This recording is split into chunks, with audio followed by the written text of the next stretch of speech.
ಬೆಂಗಳೂರಿನಲ್ಲಿ rowdy sheeter ಕಾಲಿಗೆ ಪೊಲೀಸರು ಗುಂಡೇಟು ಕೊಟ್ಟಿದ್ದಾರೆ. ಗುಂಡೇಟು ತಿಂದ ಹೆಬ್ಬಗೋಡಿಯ ರೌಡಿ ಶೀಟರ್ ಜೀವ ಈತನನ್ನ ವಶಕ್ಕೆ ಪಡೆಯಲಾಗಿದೆ.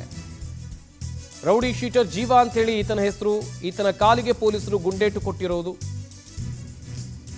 ಜೀವಾಗೆ 19 ವರ್ಷ ವಯಸ್ಸಷ್ಟೇ. ಈತನನ್ನ ವಶಕ್ಕೆ ಪಡೆದುಕೊಂಡಿದ್ದಾರೆ. ಸಿಂಗೇನ ಅಗ್ರಹಾರ ತೋಪಿನಲ್ಲಿ ಫೈರಿಂಗ್ ನಡೆಸಿದ್ದಾರೆ ಪೊಲೀಸರು.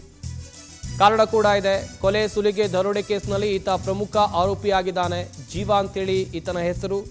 ಗಾಯಾಳು ಆರೋಪಿಯನ್ನ ವಶಕ್ಕೆ ಪಡೆದು ಖಾಸಗಿ ಆಸ್ಪತ್ರೆಗೆ ದಾಖಲು ಮಾಡಲಾಗಿದೆ.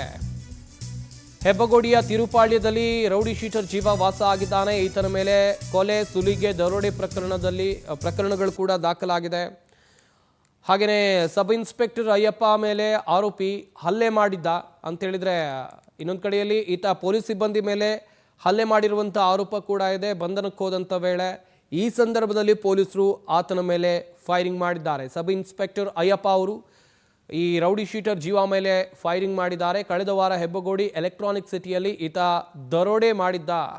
ಜೀವ ಬಂಧನಕ್ಕಾಗಿ ಹುಡುಕಾಟವನ್ನು ಹೆಬ್ಬಗೋಡಿ ಪೊಲೀಸರು ನಡೆಸ್ತಾ ಇದ್ರು. ಮಾಹಿತಿ ಮೇರೆಗೆ ಖಚಿತ ಮಾಹಿತಿ ಆತ ಎಲ್ಲಿದ್ದ ಅಂತೇಳಿ ಪೊಲೀಸರಿಗೆ ಗೊತ್ತಾಗಿತ್ತು. ಈ ಸಂದರ್ಭದಲ್ಲಿ ಪೊಲೀಸ್ ಸಿಬ್ಬಂದಿ ನಾಗೇಶ್ ಮೇಲೆ ಈತ ಹಲ್ಲೆಗೆ ಯತ್ನಿಸಿದ್ದಾನೆ.